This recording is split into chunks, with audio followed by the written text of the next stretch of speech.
noite a mais um Roda Viva. Temos hoje como entrevistadores convidados o André Schiffrin, que é sócio-diretor da editora Estação Liberdade, o AP Quartim de Moraes, editor e colunista da revista Metáfora, a Josélia Guiar, que é jornalista especializada em livros, Rinaldo Gama, editor do caderno Sabático do Estado de São Paulo, e Sérgio Rodrigues, editor do blog Todo Prosa, da Veja.com.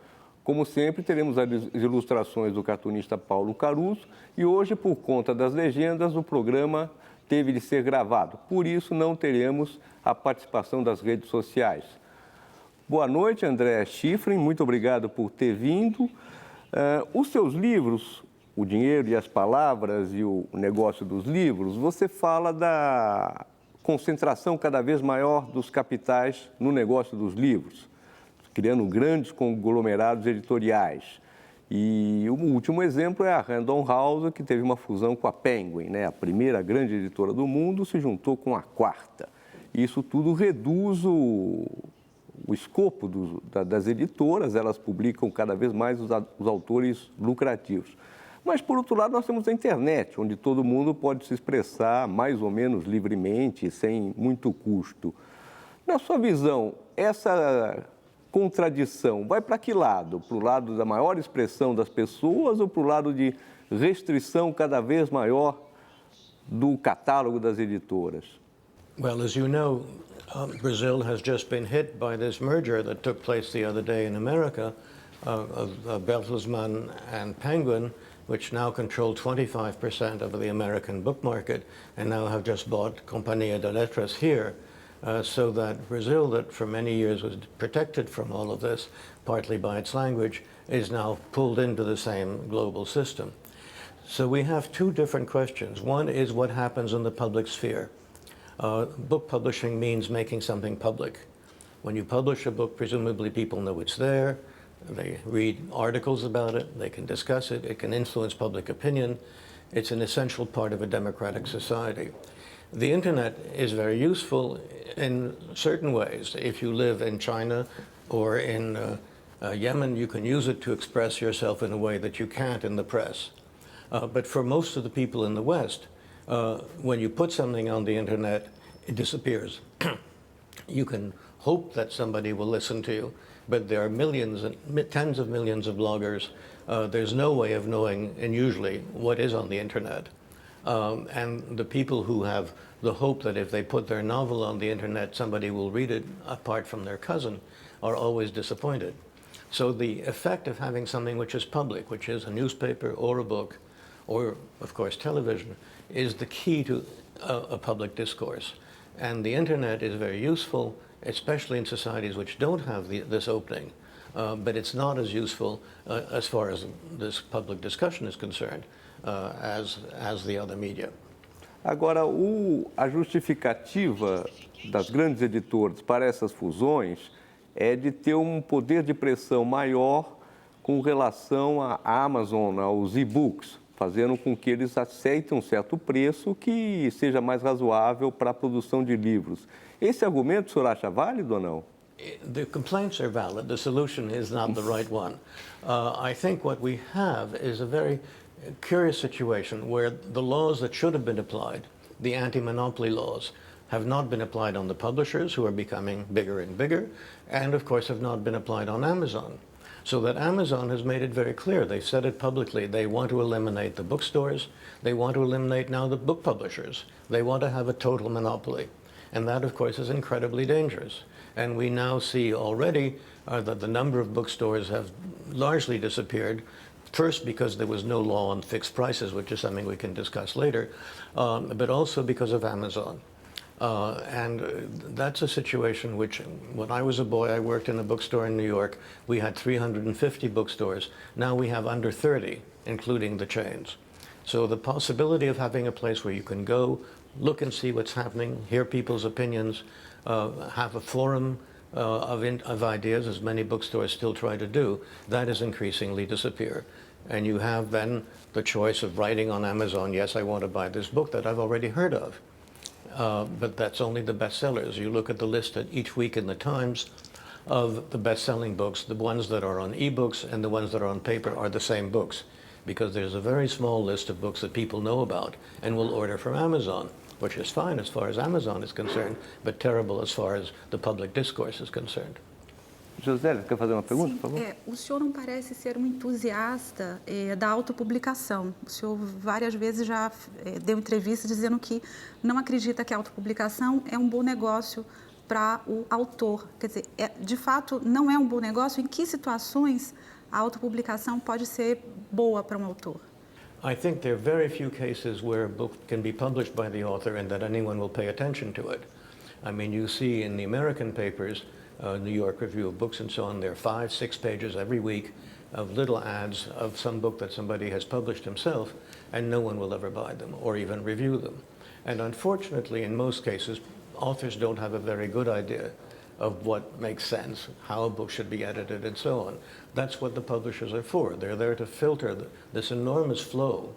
When I started out working in publishing in Random House, we had 10,000 manuscripts a year, and maybe one was published.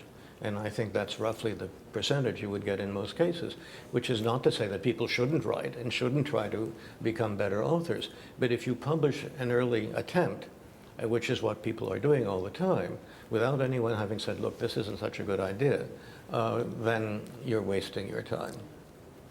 And it's a shame. I have one of my wife's old friends just published his own memoirs, and she had read the manuscript and she had said, look, don't publish this. This is not very good. But he insisted, and as another friend said, he managed to make an interesting life very dull.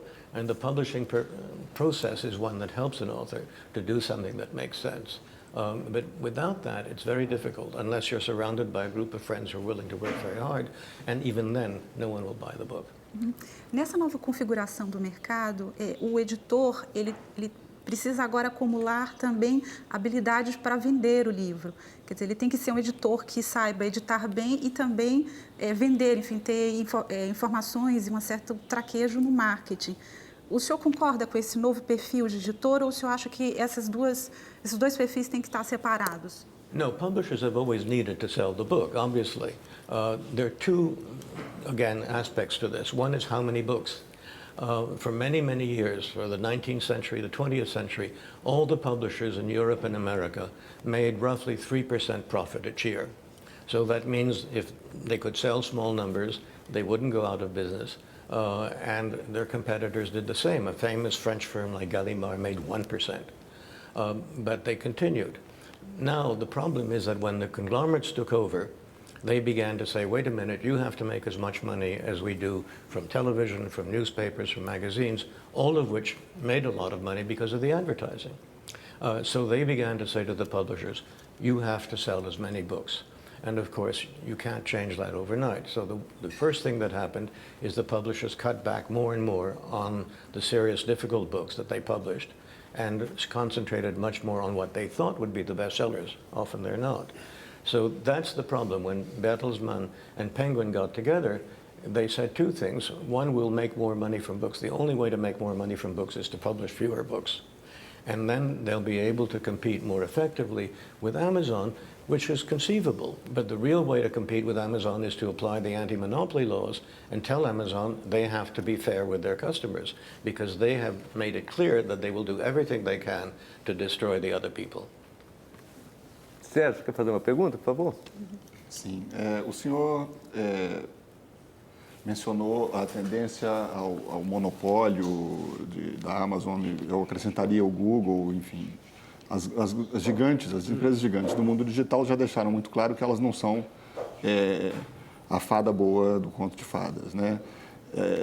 No começo dessa revolução se acreditava que o digital instauraria uma nova ordem mundial, quer dizer, houve uma certa ingenuidade, como se ele pudesse existir fora dos sistemas econômicos em que a gente vive. Obviamente não era assim. Mas o senhor não acha que há um exagero no seu ceticismo em relação ao digital, considerando, por exemplo, que os custos de publicação e distribuição de livros têm o potencial de caem de fato, né? Isso seria pelo menos um estímulo ao surgimento de novas, pequenas, microeditoras. E o que o senhor acha da teoria da cauda longa, que vai justamente no sentido contrário, long tail, o sentido contrário da concentração, que é justamente, quer dizer, a possibilidade de que pequenos autores com seus pequenos públicos existam no mundo digital de uma forma que eles não existiam por questões de estoque, de investimento inicial de papel. Era mais difícil para eles essa existência no mundo real. Quer dizer, não há alguma possibilidade de otimismo com o mundo digital no sentido da maior diversidade cultural? Well, I'm not against technology, and I think a great deal can be done. For instance, on the internet now, increasingly, MIT, for instance, the university, puts all of its curriculum for free on the internet, which is fantastic. Any student in China or Africa can go to MIT.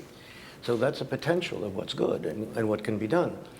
But that's an exception. That's not the solution. And Google makes a huge amount of money every year. They make 28%. In Europe, they're incorporated in Dublin, so they don't pay any taxes at all in Europe.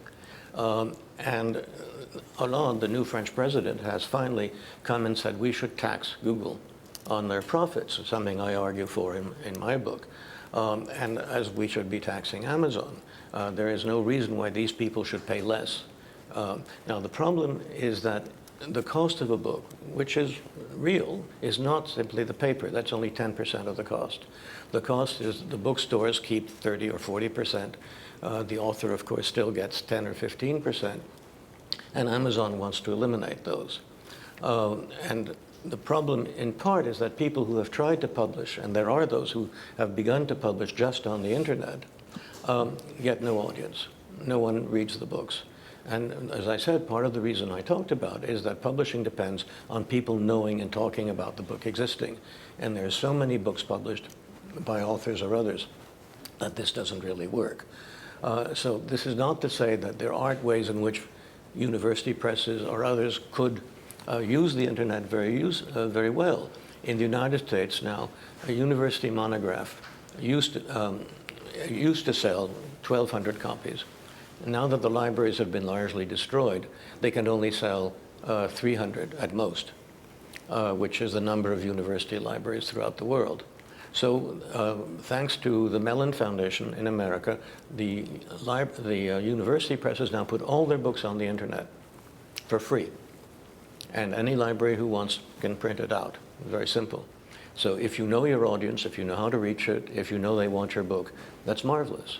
And the cost of printing it out is less than it would have been to print it, bind it, sell it to the university. So there are solutions of that kind. I'm not against them. But you know, every time we've had a new technology, everyone has thought it would solve all the problems.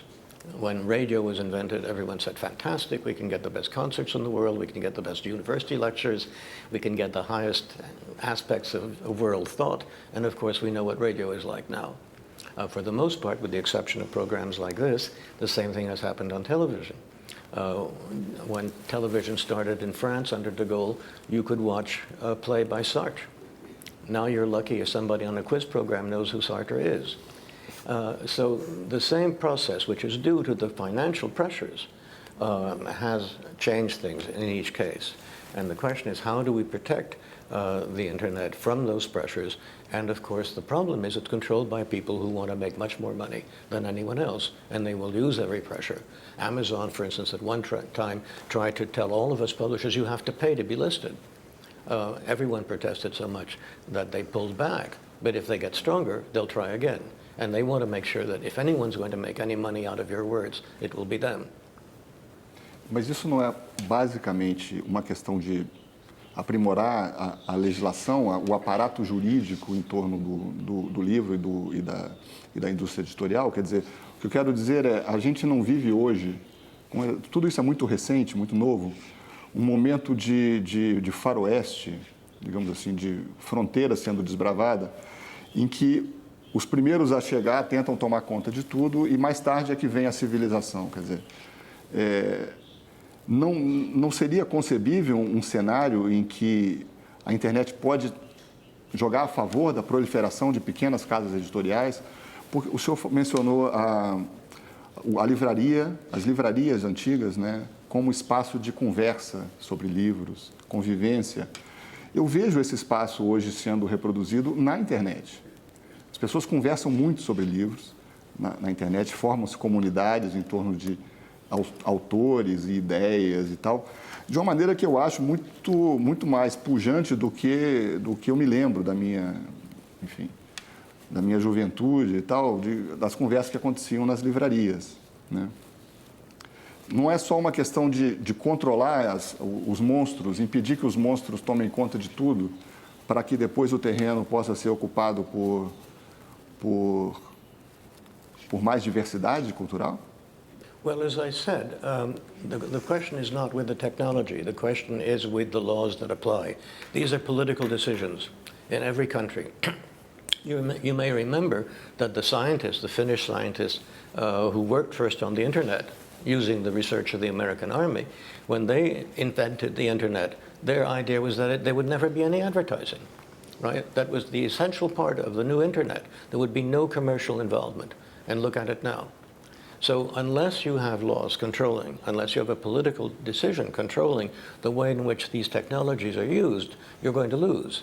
And it's very optimistic of you to think that we can avoid the lessons of the past. But if we look at all the media that we've talked about until now, they have all gone the same path, without exception. And so the question is, how do we prevent that from happening in the future? I'm all in favor of a political debate, which doesn't exist yet, on what we should do.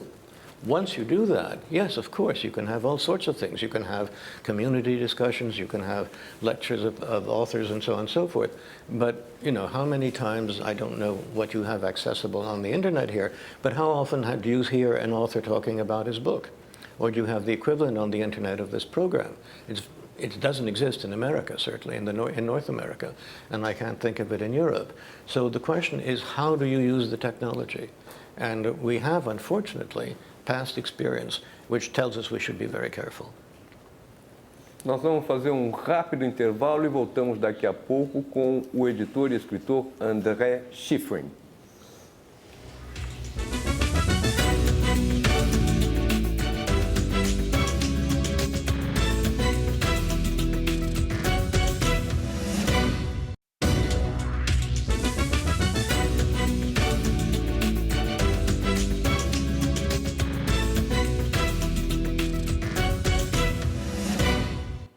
Estamos de volta para todo o Brasil com o editor e escritor franco-americano André Schiffrin. Quartinho, você queria fazer uma pergunta, por favor? Sim. Sr. Schiffrin, no Brasil, nós, os brasileiros, nos jactamos, nos orgulhamos de ser a sexta economia do mundo, né? Mas temos que nos conformar com o fato de que, do ponto de vista cultural, a gente é talvez um pouco mais do que subdesenvolvido, né? E a indústria editorial, que poderia ser um suporte importante para alavancar o desenvolvimento cultural brasileiro, o big business editorial não faz rigorosamente nada para ajudar. Muito pelo contrário, só atrapalha na medida em que essa obsessão pelo best-seller, né, pelo livro, a partir do princípio de que livro bom é livro que vende bem, isso tem provocado no mundo inteiro, mas no Brasil também, isso para nós é triste, né? Uma decadência geral dos conteúdos que são publicados, né? De acordo com a sua experiência, o senhor como crítico desse predomínio da razão do mercado, né, no mundo dos livros já há mais de 20 anos, qual é o caminho que o senhor sinalizaria para o Brasil? Principalmente para nós, os editores, as pessoas que estamos envolvidas na produção de livros no Brasil. É possível resistir a essa tendência avassaladora, né, do predomínio da razão do mercado na produção de livros? Well, first of all, I should say I've been in publishing over 50 years. And in that time, I've seen changes that were greater than those that had happened in the previous 2 centuries. I mean, when I started in publishing, everyone still believed in the old ideology, the ideology that a publisher found the best possible books and then published them, whatever the cost, and published other books to help pay for them. That has changed enormously. And in the last 25 years, because of the conglomerate takeover, the ideology has become very different. I left my previous work with Random House, where I had been for 30 years, because the new management said every book has to make money, no exception. And they were very angry at us when we said, but we can't, if we publish Foucault or Chomsky or whatever book you want, Kafka, we'll lose money or we may not make money. And that's why we're in publishing. And they said, too bad, that's not what we're interested in. And the German publisher of Kafka, who published my book in Germany, reminds us that Kafka sold 500 copies of the first book, 800 for Brecht, so that these books would never appear now. They would simply be blocked by the accountants who look at each proposal for each book and say, are there enough copies to be sold here? So the question really is a structure of ownership. And that is the key. If you have ownership, as you will have with Bertelsmann and others, whose main interest is to make as much money from books as possible, then you can say, forget Kafka. And one of the interesting statistics about Bertelsmann, who own hundreds of publishing houses, is that they have more accountants in Germany than they have editors throughout the world. And with this new merger, we can imagine who will be fired. It won't be the accountants. It'll be the editors at the Compagnie de Lettres and everywhere else who have the misfortune of proposing books that aren't going to make enough money. So the structure is central. And the old structure, which was family-owned, individually owned publishing houses, was marvelous. That worked well. But you don't find millionaires now who want to start publishing houses for whatever purpose. So I've been arguing that independent houses, and some of them that are not-for-profit, as our new house is, 20 years ago when I left Random House, we decided to start the New Press. And there, we don't have to make money at the end of the year. We just have to break even. And we've been doing this for 20 years, and we've survived 20 years. And we've published over 1,000 books in that time. And I would say that 990 of those books would not have been accepted by a large publishing house because they didn't look promising enough. Now, some of those books have ended up selling 1 million copies. But you wouldn't have known that. And in fact, when we published them, our salespeople said, if you do 5,000 copies, you'll have enough for a decade. So that's the other aspect of the change. It's not simply the change of quality, it's the refusal to take risks. Every book has to have a proven track record, as they call it. How many books did the author sell before? And if that question had been put to me when we published Chomsky's books on the Vietnam War, we would have seen that his last book was a monograph on linguistics that sold 300 copies. No one would have predicted that we would sell 100,000 copies of his book on Vietnam. But that conservatism that's built into the process of large corporations makes for conservative politics as well, because new ideas are dangerous. They're not going to sell. You can't be sure about them. And so you see the change. In my first book, I looked at the catalogs of all the major American houses over 5 decades, and you wouldn't recognize them. You know, Murdoch's Harper Collins, which is now one of the most commercial houses, linked to his Fox Television and publishing, very proud to say they're part of the entertainment industry. You looked at their catalog 50 years ago, and it looked like Harvard University Press. It had philosophy, science, religion, art history, everything that a good publisher should publish. All of those have disappeared. And those categories have largely disappeared from most of the American publishing houses. And I don't know what Brazilian publishing was like 50 years ago. But the trajectory in every country has been to publish the books that make the most money, and that's a much more limited choice. Rinaldo, faz uma pergunta, por favor. Sim. Eu noto alguma aproximação entre o seu pensamento e de um ensaísta como Tim Vu, da Universidade de Colômbia, que se preocupa muito com a questão da concentração, o que ele chama de supermonopólios, né, nos meios de comunicação de um modo geral, né, afastando o que seria razoável imaginar para uma televisão, um cinema e agora a internet, de fazer o caminho contrário, aproximar as pessoas, etc. Uma preocupação que ele tem e que ele chega a expor é que a concentração não deveria ocorrer, tal como não ocorre da democracia. Então, o senhor falava há pouco sobre controle desses meios. Uma ideia que ele apresenta é, bem, se os poderes na democracia são divididos, talvez também não se devesse manter numa mesma companhia o monopólio da distribuição. A mesma companhia distribui, produz, comercializa a informação. Esse controle, professor, não pode soar como algo próximo da censura a esse processo de um modo geral? Portanto, uma coisa negativa, não democrática, etc. Como é que o senhor vê essa proposta do Tim Wu? Yes, I think the possibility of what I call market censorship is enormous, and the structures that I've discussed are structures of censorship. Certain ideas will not make it through this process, but that's not inevitable, of course. And I think one of the last book I've written is based entirely on what countries in Europe have done to avoid this pattern. And whether it's the cinema, television, radio, books, all the media have the same concentration possibility. And the question is, how do you change that? Now, in France, for instance, which is very interesting, after the war, France felt, the Second World War, France felt that Hollywood would inundate France and take away any possibility of French film. So they placed a tax on movie admissions, not very high, 10% or so. Most French people don't know they're paying this tax. And that money is used to pay for French films, but also to pay for French independent movie houses. They're called art and experiment, but there are 1,000 of them throughout the country.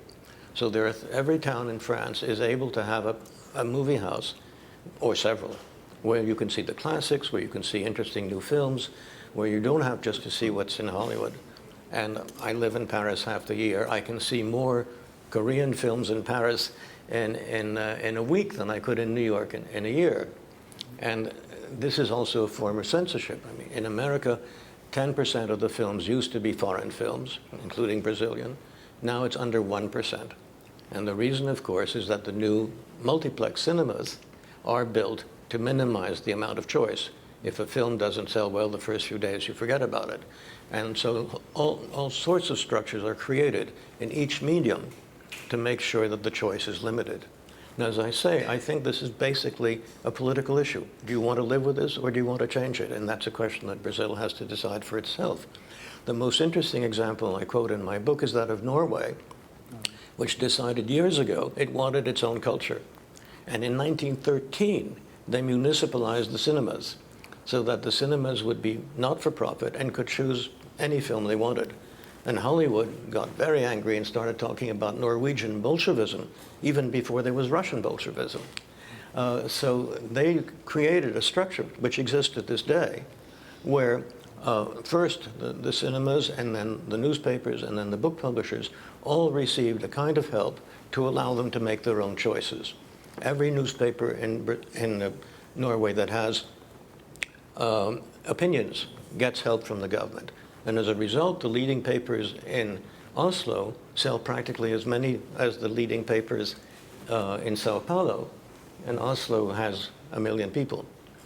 So you can create structures that are a defense, that manage to work out, and to the common good. The way the publishers are helped is that every new book that comes out that's of any value, 800 copies are, in a small country, 5 million people, are sent to public libraries throughout the country. So you have the libraries work, the authors get paid, and books get read. We forget when we talk about books how many books are published that nobody reads. And not just the ones on the internet, the ones on paper as well. So this has been, when I say Norway, everyone thinks, oh, it's North Sea oil, but it isn't. The money from the North Sea goes into a special future fund, which the Norwegians aren't that happy about, but they have no access to it. This is money that comes from the regular budget, and of course, compared to Brazil, their budget is tiny. But it's a budget that's determined to keep alive a language, to keep alive a culture, and which is, of course, something important in a country whose language is not one of the universal languages, which until now has been something of a protection for you. Angel. Senhor Schiffrin, no momento agora em que vimos que o resultado das eleições nos Estados Unidos tiveram uma correlação muito forte com a expressão de minorias, com o conjunto dessas minorias étnicas influenciando grandemente o resultado da eleição. Eu queria fazer uma correlação também com a sua editora. Eu li uma declaração sua dizendo que havia um público novo, um público étnico, com outros interesses. Queria saber se existe de fato no seu pensamento editorial, essa possibilidade de editar para um outro público do que o público norte-americano tradicional, branco, anglo-saxão. Isso modifica, de certa forma, tem influências no produzir editorial da sua editora, por exemplo, e de outras editoras análogas? Very much so. And when all of my colleagues and I left Random House at the same time from Pantheon, where I'd been for 30 years, and I was very happy with what Pantheon had done. But when we started something new, I said, what should we do differently? What haven't we done? And I realized that all the books that we published at Pantheon, marvelous books that they were aimed at people like ourselves. They were aimed at the white bourgeoisie intellectual. And we thought there are other audiences, and we should try to reach them. And also, in publishing at the time in New York, there was one black editor. I don't know how many there are in Brazil, by the way. Looking around the university, I don't see too many possible editors of color. But we thought we should do something to remedy that. So we've done several things. First of all, we've had several hundred interns, many of whom are from different minorities, Asian, Latino, Black, etc., many of whom have then been able to move into other jobs in publishing. No one else had done that before, and it proved to work very well. But more important, we deliberately set out to publish books to show that the stereotypes about minority reading were wrong. For instance, everyone believed black readers would never buy an art book. So among our first books were books that were geared to black art in America, black photography, African art, and so on. And immediately those books sold out, which surprised us. We thought we were doing an experiment that wouldn't work. And then we began also to address the underlying social and political issues, which, alas, were not really addressed in the last election. But to give you one example, which is interesting, we've just published a book called The New Jim Crow. Jim Crow is the American word for the segregation system. And what it was a look at the way in which the courts arrest young people with drugs. And if they're black, they get long prison sentences. And if they're white, they get no sentence or very light sentences. So that you create a whole new caste, really a caste, of young people who are in prison, who are separated from their families, who can't vote when they come out, who have trouble getting work, etc., and who totally decimate the black community. Now, we printed 3,000 copies of this book, which seemed a reasonable printing. We've now sold close to 300,000. And the reason, in part, for that is that people use the book to realize that this social problem existed, and also because the author went and talked to black churches where thousands of people who don't normally go to bookstores came and heard about the book and bought it. So it showed to us very clearly that this audience is much, much greater than we expected, and that also the political issues, which is the most important aspect of all of this, can be confronted by books as books are supposed to do. So there is an audience to begin with who will buy the books, but more important, there's an audience that can be mobilized to deal with the issues. And we have done a great deal to publish books on immigration, on various minorities. We started a book on the different immigrations to America, one from Mexico, one from Korea, and so on, to try and show the experience of these new immigrants, while America, a country of immigrants, tends to forget how each new generation faces these new problems. And again, the elections were an occasion that was missed to discuss what should be done about this. O senhor acha que a questão do best-seller, o best-seller, o senhor fala que corrompe o mercado, vamos dizer, deforma o gosto. Mas na experiência anterior, tivemos vários grandes, hoje considerados grandes escritores, que eram best-seller e que escreviam para folhetim. Balzac, Alexandre Dumas, Dostoiévski, viviam para o mercado, se endividavam, criavam um certo suspense e hoje são considerados escritores do cânone francês ou russo. Isso é possível hoje, o senhor acha ou não? Que os best-sellers de hoje se transformem no futuro, sejam vistos como grande literatura? It depends on the book, obviously. There are bestsellers that are good books. They're not that frequent, unfortunately. And very good authors can sell many copies. Otherwise, as I said, Kafka's first book sold 500 copies. It takes a while. And sometimes, with certain authors that are difficult, it takes a long while. Beckett's first book sold 3 copies, but that was an exception. And later he sold a bit more than that. So it is, of course, possible for a good book to become a bestseller, and we have published bestsellers ourselves, and we're very proud of them. The problem is that most of the books that are chosen to be bestsellers are books that are too easy, that are not demanding, that lack the literary quality of a classic. You know, when you read Tolstoy again, or Balzac, you are struck by the fact of how enjoyable the book is. What the reader of Lost Illusions felt in the 19th century in France is what you can feel now on reading that book.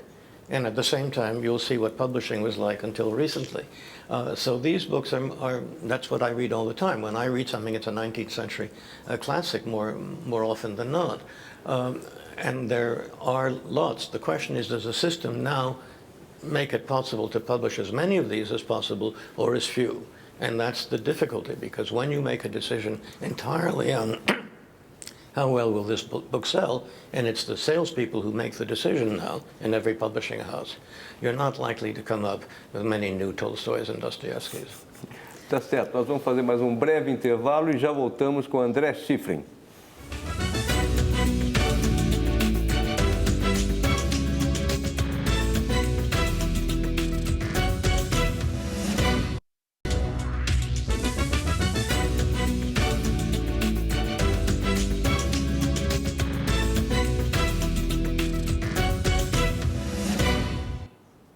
O Roda Viva está de volta com o editor André Schiffrin. E a Josélia tem uma questão para ele. Eu queria entender como funciona uma editora sem fins lucrativos como a New Press. Como é que os livros chegam até vocês, né? Quer dizer, como é que são esses contatos entre autores? Depois, na parte de produção do livro, no que isso difere de uma editora grande, de uma editora de conglomerado? E, principalmente, como que vocês fazem a propaganda, a divulgação desse livro? No que ela tem de diferente? Quer dizer, como é que é a estratégia de vendas? Como é que se distribuem? Se tem muita diferença na comparação com uma editora de grande porte? Well, I think we started the New Press with a new name to be an old-fashioned publishing house. We wanted to do what publishers always did, and that the big houses were no longer doing. So we still have editors who work on the manuscript and help the author and edit it. We still look for people who aren't known to discover what they're writing. We still propose ideas to people. 60% of our books are books that we have commissioned and suggested to an author they write based on something they've already written, of course. The whole process is very similar, except it's much smaller, and the printings are smaller at first, though they can become very successful ones. And the advertising, of course, is difficult because we don't have that much money to advertise. But then the large houses are spending less money on advertising as well. That has changed. So what we count on is what publishers have always hoped for, which is book reviews, which is harder and harder.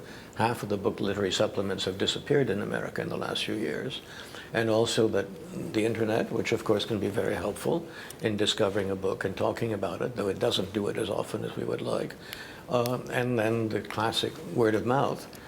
So that, as I said, the example I gave of the new Jim Crow, the author went to churches and talked to thousands of black people who would not normally have heard about the book. But when they heard about it, they liked what they heard and they were interested. So that's the ideal, is that you get people to know the book and talk about it. And it can work. It often doesn't. You know, very good books do not necessarily sell many copies. But they have to exist, and sometimes then 10 years later they'll be discovered. Quartinho. Bem, a questão que eu ia colocar, de certa forma, efetivamente foi antecipada pela Josélia sobre o funcionamento, sobre a experiência da New Press. Mas eu acho que cabe colocar o seguinte: a sua saída da sua equipe, da Pantheon, depois de 30 anos, foi emblemática, né? Um marco sinalizador de uma tendência muito forte dentro do mercado de livros americano, né? Neuhaus e Vitale estavam querendo dizer com aquilo que esse tipo de trabalho não interessa no mundo do livro, né? Claramente isso, né? E eu acho notável verificar que a reação, a sua reação e a da sua equipe, ou parte dela, a esse evento foi uma reação criativa diante da situação, diante da rejeição do mercado, em vez de se opor frontalmente a ele, vocês resolveram sair dele, contorná-lo, trabalhar de uma outra forma, criando uma expectativa, imagino, muito grande naquela época. 20 anos depois, né, na sua avaliação, até que ponto essa expectativa inicial foi cumprida, foi atingida? E com base nisso, com base nessa experiência, esse é um modelo do non-profit que o senhor recomendaria para, né, que seja implantado né, em toda a parte, na medida de que isso for possível? Right. Well, thank you for that question. I should correct one thing. When we left because of the pressures from Random House to make money on every book and also to stop publishing political books, which they were unhappy with. Newhouse, who was the owner, was a very reactionary newspaper owner. So we wanted the freedom to publish. But we still believed that there was a market for these books. And part of what we did in starting the new press was to show that people still bought this kind of book. Because of course, when you're in a large house and you censor the books, you don't say, we don't want new ideas. You say, oh, there's no longer a public for this. And that's what Vitale was saying. Vitale, by the way, who had promised to raise the profits of Random House 1,000-fold ended up losing more money than anyone else had ever lost before, and he was fired. So that the systematic destruction of what had been there before was not profitable, which was interesting, a lesson that I don't know if Bertelsmann learned or not. But what we wanted to show was that people would still buy serious books of whatever kind with a reasonable expectation. Now, we were helped enormously in two things. First of all but two of our authors, of the thousands we had published, left Random House, and as many as possible came to us. So that our very first book was a book by Stud Sterkel, which was a bestseller, and it helped to prove to the booksellers and to the public that we would not be marginal, that we would have books that would reach a large audience just as we had in the past.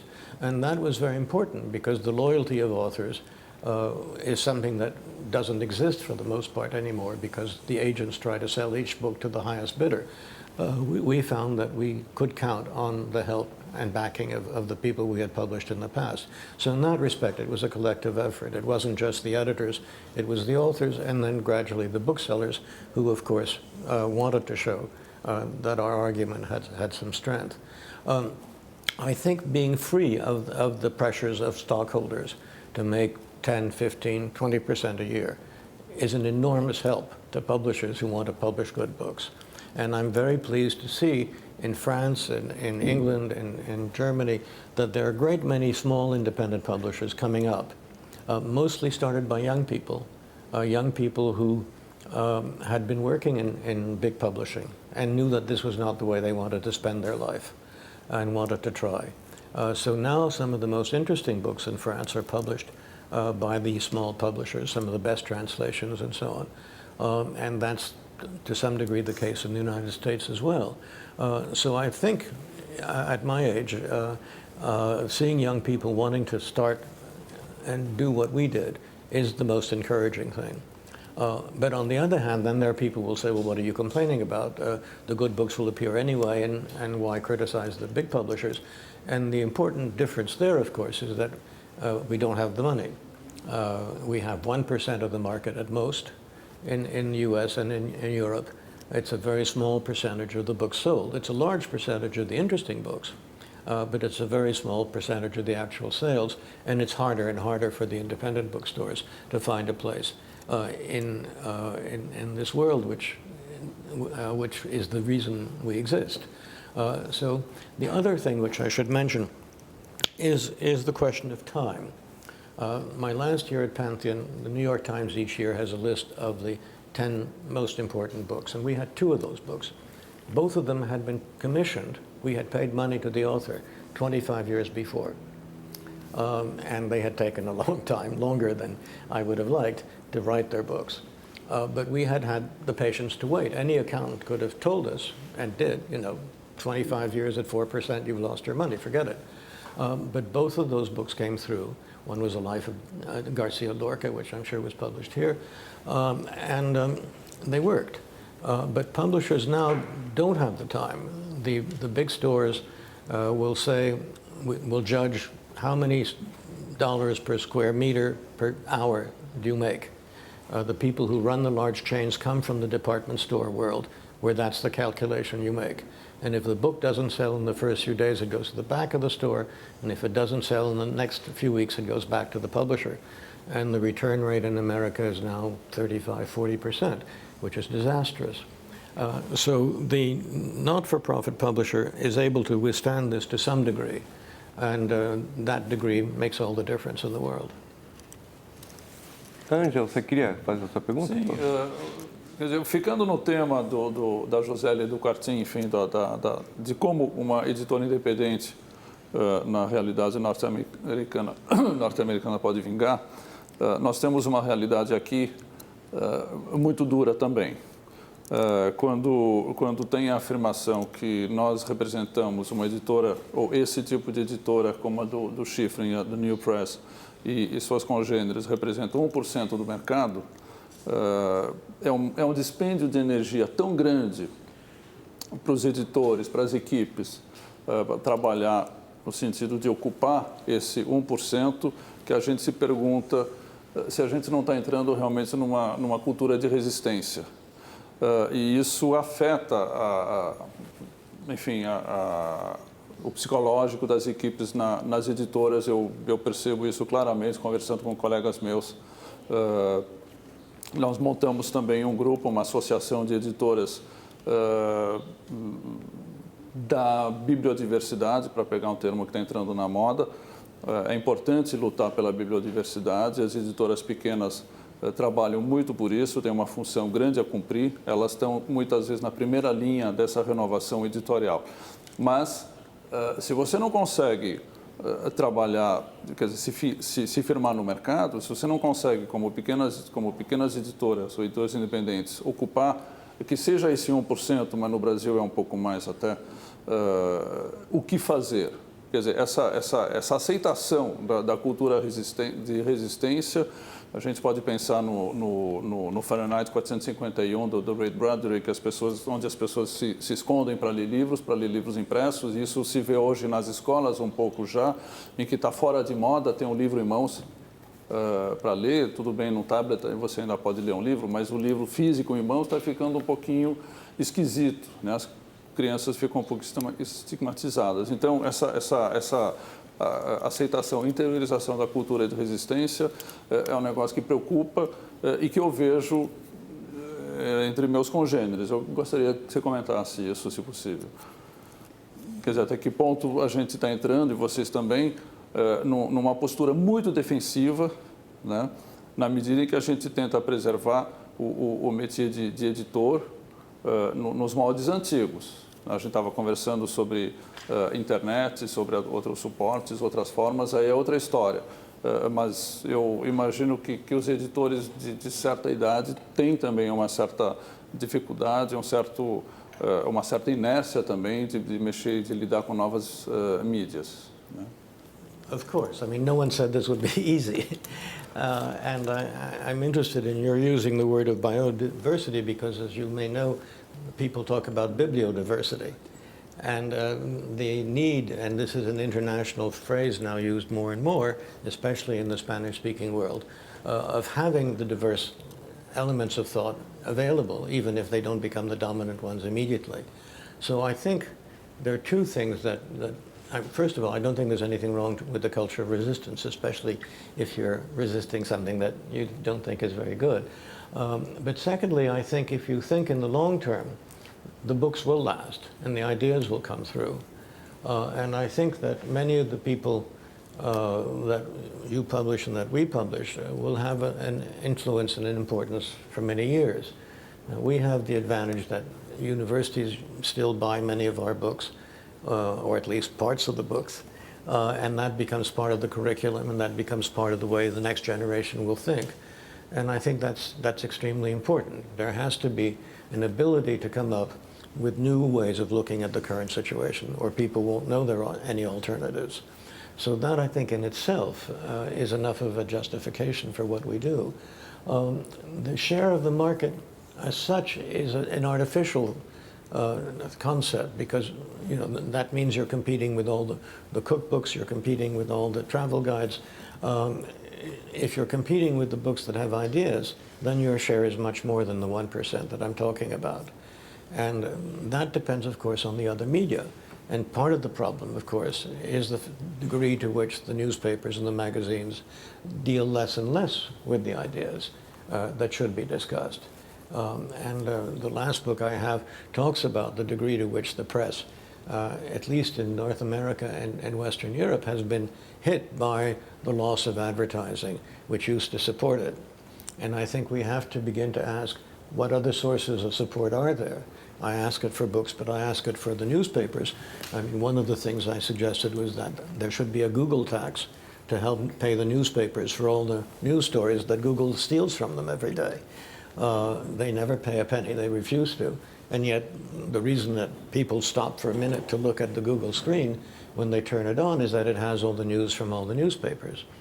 So there's a question of some equitable redistribution towards the people who generate the material, as opposed to those who exploit it. Now, I gave the example of the movie tax. The Google tax is another way. I think we should begin to ask what kind of help should be given to publishers, not on the strength of their size, but on the value of their production. And that's where, of course, the libraries matter. In America and England, we used to always know we could sell 1,500 copies of every book to the library system. Now that's completely disappeared. The money for the libraries has disappeared at a time when more and more young people need the libraries and go to them to learn how to read and to use the internet, but also to borrow books. So, that's obviously one of the questions that should be raised politically. Why have the libraries been starved? Why has the public sector not received the help that it needs, and which in turn helps the publishers and the writers and so on? So, as I said, a lot of these are political issues, and unfortunately, in many countries, these issues are not discussed. And the debate in America, as you saw, has been changed entirely to deficit, which is a secondary issue. All the economists who are any good will tell you that spending money now is the way out of the recession, and that the deficit will then be much easier to deal with in 5 years or 10 years. But the right has managed to change the political debate. And here again, the books of Paul Krugman, Joseph Stiglitz, and so on, have been the major arguments against this way of thinking rather than the politicians. And this is, again, we haven't talked about that aspect, but of course the political aspect of what is published, very often by the small publishers, is crucial to any kind of meaningful discussion. Existem algumas editoras no Brasil que hoje têm no seu grupo de trabalho, além de revisores, editores, cinegrafistas, engenheiros de som, já pensando em aproveitar o máximo o suporte, os novos suportes tecnológicos, sons, imagens, etc. Existem muitas experiências já sendo feitas mundo afora com ficção interativa, poesia digital, esse tipo de coisa. Eu gostaria de saber se o senhor entende que esses novos suportes possam, de algum modo, interferir na feitura da escrita, né? Uma nova literatura possa surgir dessa demanda que vem com os novos suportes, com as novas tecnologias. Há muito disso em livros infantis, mas não é uma coisa pacífica. Nem todos acham que isso seja a melhor oferta para uma criança ao se iniciar na leitura. Só acredita que esses suportes possam, em alguma medida, modificar a literatura? O Mário Sérgio citou aqui o exemplo dos folhetins. Os folhetins criaram um gênero, mudaram a ficção, porque estavam destinados a uma mídia, ao jornal. Isso pode acontecer com as novas tecnologias? Well, you're asking several different questions, and one of them is how useful this can be with existing nonfiction or fiction. And there, I think, all the advantages of the new technologies are to be welcomed. We published years ago an American history, Who Built America, which had an electronic version, and it had all the images and all the songs and all of the photographs and films that would come with a good history book. And that was extremely valuable to have, though not many people used it, it should be said. So in that respect, there's no question that this can be helpful, just as the search engine can be very helpful for literary critics who are looking to see how many terms are used again and again, and so on and so forth. So there's nothing wrong with that. I think the question is, how widespread will it become? And so far it hasn't become that widespread. And how useful will people consider it to be? And there, on children's literature, I don't know. I think we would have to ask the librarians and the teachers of young children if they think this is a positive thing or not. I don't think it would necessarily be harmful, but I think we have to see children are easily distracted, and they may be so used to playing video games and so on that their instinct is, their time interest is limited. And that's something, of course, we haven't talked about, which is another very important question, is when you're reading on a machine of whatever kind, what is your attention span? The statistics in America is that people who read the daily newspaper on the internet spend 7 minutes on an average. That's the time to read the front page, basically. And we know that many people now, when they read whatever it is on the internet, spend very little time. So that's a question. That's a real problem. And whether young people are now reading with a less of an attention span, with less time. I know that professors, I was teaching courses at Sciences Po in France, and I found myself worried that my students were not reading the books they were supposed to read, but just looking for the phrases or the excerpts that they needed to write their paper. And of course, the problems of plagiarism were increasing enormously. And this is at one of the best universities in France with the most serious students. So you can imagine what happens at a lower level. So these are all serious issues. And I haven't seen too much of people discussing it yet. But I think it's clear that in some respects, the books are still the only way that people will spend a lot of time watching a long argument be developed. And this is, of course, important as well for the press, because they can't spend the time developing these ideas in the way that book authors can, but they can use the ideas, and they can, or television, and they can spread the ideas to a broader public. So there can be a symbiosis, and as I say, I'm not anti-technology. I think the worry is how is it used? Nós vamos para o último intervalo e voltamos já já com o bloco final do Roda Viva.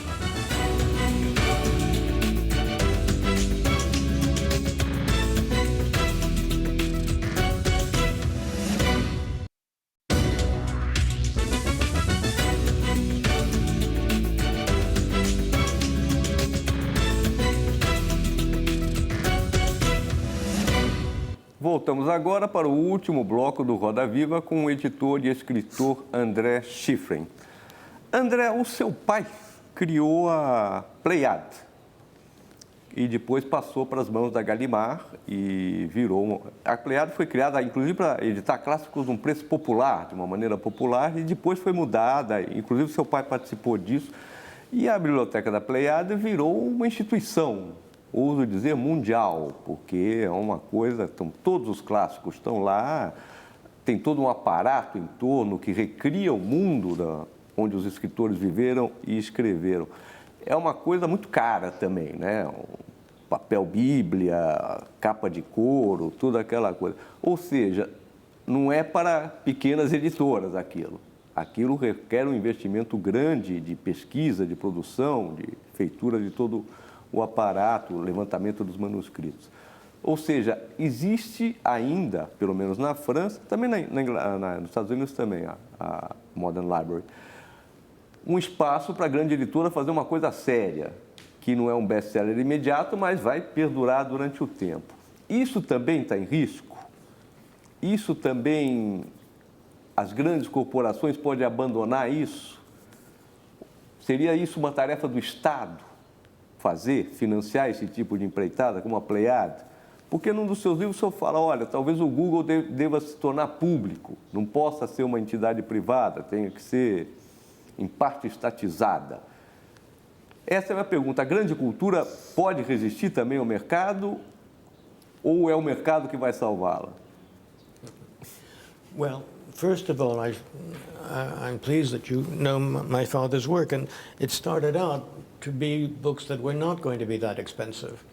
Each volume of the Pleiade is the equivalent of 10 regular books, and so if you bought Proust in the Pleiade, it was cheaper than buying the paper edition. It's changed since, but that was the idea, that everyone should have access to the classics inexpensively and in a way that they would want to keep in their home.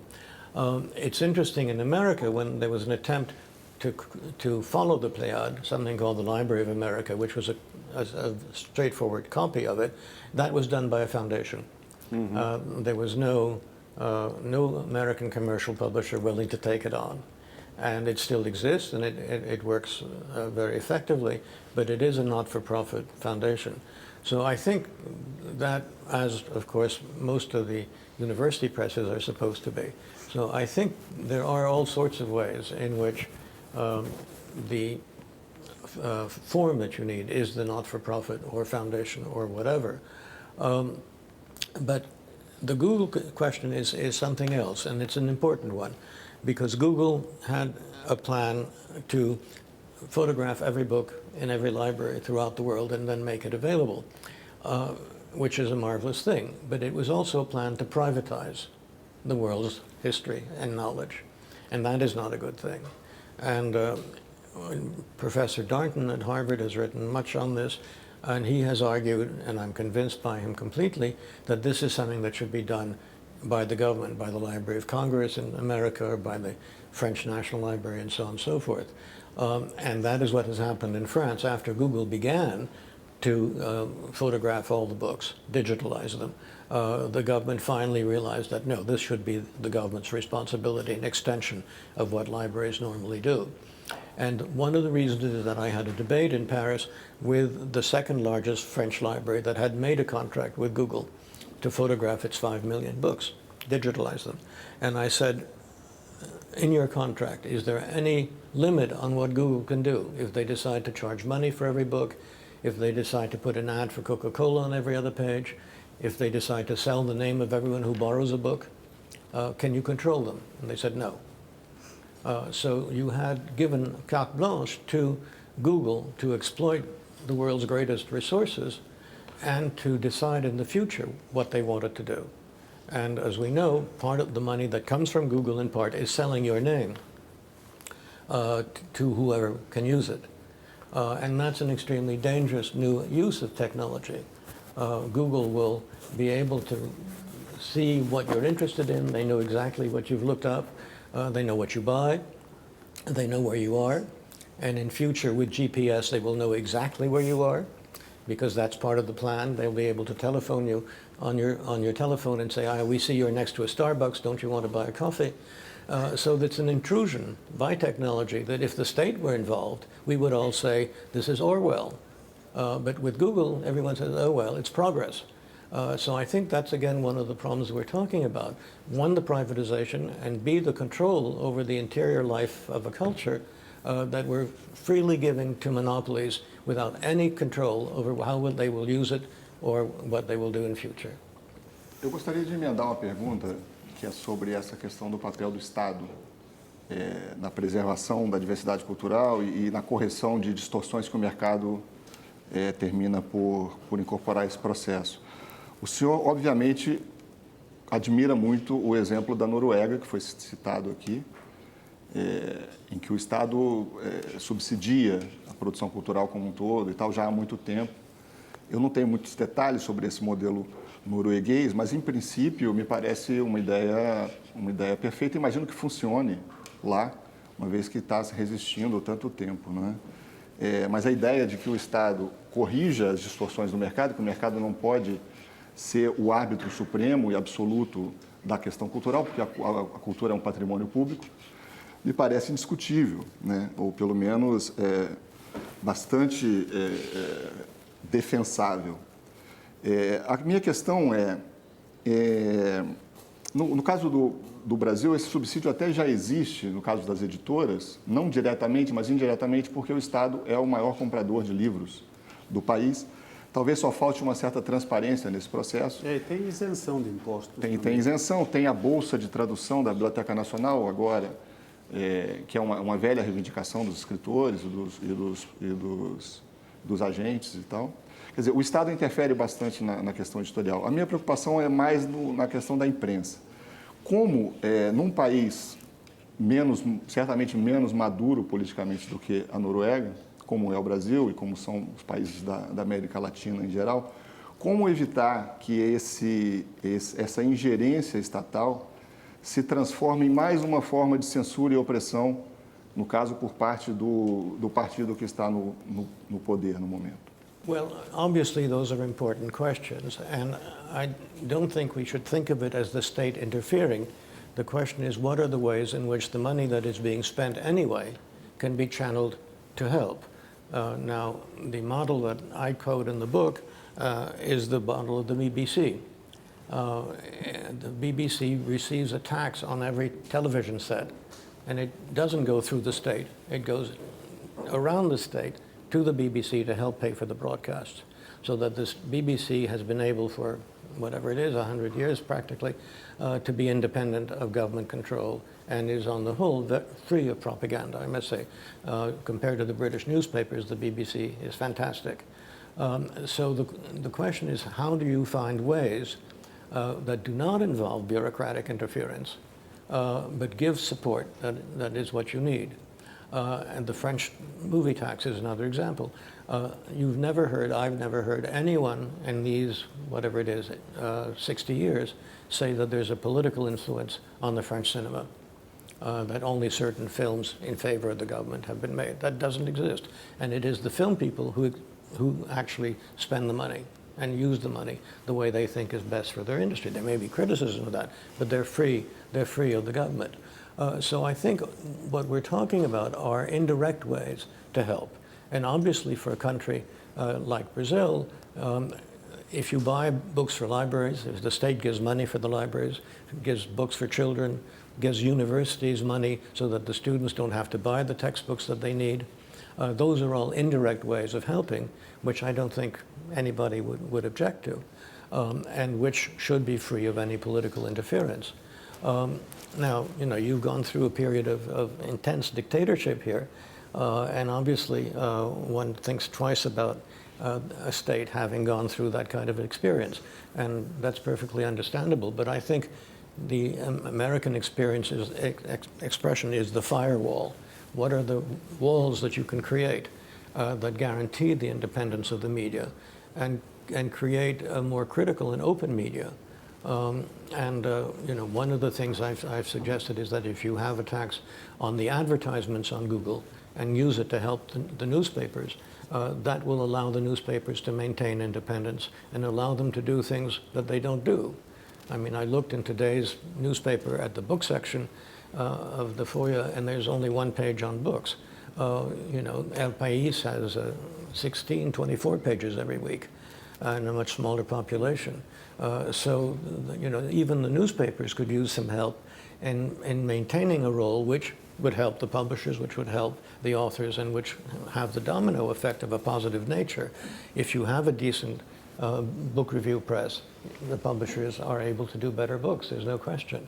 So all of these things are interrelated. The question is, each country has to find its new solutions, find new ways of doing things. And people have created extremely interesting solutions. In Sweden, there's a book publishing house which is a book cooperative. It has 20,000 members who each pay 20 euros a year. And if 3,000 of them buy one of the books published by that firm, they break even, they're fine. And as a result, they've done some of the most interesting books in Swedish publishing. And they've been lucky, they've also discovered Henning Mankell, so they made a lot of money that way. But they created a structure which was independent and different. There are different ways of doing it. Pierre Bourdieu, who is the great French expert on media and culture, started his own publishing house with his secretary in his office. That was it, 2 people. Because none of the French publishers were publishing books on politics anymore. I remember going to Paris and everyone saying, oh no, there's no interest, etc. And Bourdieu knew better. And within a year, he had published books that sold 300,000 copies. So the public was there. It just wasn't receiving the books that would have interested it. And it was done with no money at all. Now, there's no reason why every university in Brazil couldn't have a professor who's trying to publish from his office to supplement the books that are being published by the commercial houses. So there are all sorts of different solutions that every country comes up with. The problem is to learn about them, discuss them, see if they're viable, and then see if they apply to your own culture. That was what the last book tried to do, and I have to admit, none of the newspapers picked up any of the questions. No one took on this discussion that I had hoped for, but still, you try. Sr. Schiffrin, o programa parece que se encaminha para o seu final. Eu proponho, então, a gente tentar chegar lá com um exercício de otimismo, né? Quando se discute os problemas do mercado livreiro, é comum, né, diante do quase truísmo, né, de que livro é um mau produto, é um produto difícil de vender, tem uma baixa rentabilidade. Todo mundo repete isso, todo mundo vive isso. Quem está no mundo livre sabe perfeitamente que livro não é fácil. Então, a pergunta que inevitavelmente chega por parte, principalmente dos leigos, é a seguinte: bom, mas se está um mau negócio, por que os grandes conglomerados internacionais estão tão interessados nesse negócio? Lógico que essa pergunta seria melhor respondida pelos grandes conglomerados internacionais. Mas, de qualquer modo, me parece que faz algum sentido isso, né? O melhor dos mundos seria que os conglomerados desistissem dessa ideia de fazer maus livros e devolvesse o mercado editorial aos editores old-fashioned, né, para fazer os livros que devem ser feitos, os livros que precisam ser publicados. Esse seria o melhor dos mundos, isso é muito idealismo. Mas, de qualquer modo, diante do fato de que não parece ser um absurdo total essa ideia, eu lhe pergunto, como especialista no assunto, existe, concreto e objetivamente, alguns indícios de que possam revelar que, de alguma forma, isso poderá acontecer? Quer dizer, esses grandes conglomerados, de alguma forma, demonstram algum desgaste, né? Alguma intenção de se dedicar menos ao livro, enfim, acho que o senhor entendeu o quadro. Right. Well, one of the problems is that the conglomerates had 2 ideologies. One was to make as much money on every book as possible, but the other one was to grow every year. And Bertelsmann used to say, we want to grow 15% every year. Now, you can't grow 15% every year if you're just publishing books. The only way they did it was to buy everybody else, so that the management could look as if it was meeting the target, as it's called, of growth. Then, of course, once they bought the houses, they decided they didn't really need them. They could keep the old books that sold best, but they could get rid of the people, and they could get rid of everything else. When Random House was taken over by Vitali, they destroyed every book by Cortázar that we had published because they weren't selling. They didn't even sell them. They destroyed them as if it had a contagion that it shouldn't go to the other books. So you can't read Cortázar in America anymore. With one exception. So that ideology is what I'm talking about. And as long as publishing was making 3% a year, the problem of profitability didn't come up. You know, the most commercial houses made 4%, the least ones made 1%, but that was not what you were looking to do. That was not the intention. And you now see this ideology going to universities, going to other areas. You know, you have in America whole departments in universities closing because they don't have enough customers. So how are you going to teach Latin and Greek in the future? You probably aren't. And there are all sorts of other aspects of the culture that will disappear in that way. So the point is, I think, to discuss the ideology, to say, is that what you want? Are there not other forms? And I've mentioned dozens of forms that one can establish to counteract this. And I think the optimistic aspect is that more and more young people are discovering that the alternatives are much more positive for them, much more promising than to work in these large factories where they will get no satisfaction from their professional life. Sr. Schiffrin, uma pergunta simples. Sua longa carreira como editor, qual autor o senhor gostaria de ter editado e publicado? That I would have liked to have published. Oh, that's probably too long a list. Vamos lá. 2, então. No, it's true that we turned down many books that we shouldn't have rejected, usually for the wrong reasons, I agree. Offhand, I don't think I can come up with your 2 titles. It's too painful a subject. Não, mas assim no geral, que o senhor nem chegou para o senhor. O senhor gostaria de ter editado Proust, sei lá, Marx, Balzac? Quem o senhor gostaria de ter editado? I see. Well, of course, I would have been very happy to publish any of the classics we were talking about. And as I say, I still enjoy reading Balzac more than anyone else. And as I say, if you read Lost Illusions, you have a very good description of what publishing used to be like, with all of its corruption and all of its dishonesty. But it shows how the past can come to life in that way. And we don't have enough authors now, I think, who can be read in the next century with that kind of foresight or hindsight. E o senhor, hoje, depois de tanta experiência nos livros, ter feito a Penton Books, ter feito a Press Book, o senhor está otimista com o seu métier ou está muito pessimista com o seu métier? Well, publishing is interesting because it's a microcosm of what's happening in the society as a whole. And all of the problems I've discussed are the problems of our modern industrial society. And that's why they're worth fighting. That's why they're worth talking about. And I think I don't mind the role of the resistance profession that you mentioned, because I think we need to have resistance. I think what we've seen in the past, as I mentioned, with technology, is that every new marvelous invention can be distorted and misused. And used simply to make money. And that would be a terrible thing for our future. And I think the books are important in both fighting that specifically, but also telling people the ideas they need to think better about the future. Tá certo, infelizmente o nosso tempo acabou. Eu agradeço a presença do André Schiffrin, do AP Quartim de Moraes, da Josélia Guiar, do Rinaldo Gama, do Sérgio Rodrigues e do cartunista Paulo Caruso. E, sobretudo, ao André Schiffrin, que é uma lenda do mundo editorial, não só ele, mas o pai dele, estão uma família já muito estabelecida nas letras. Até a próxima segunda-feira e uma boa semana a todos.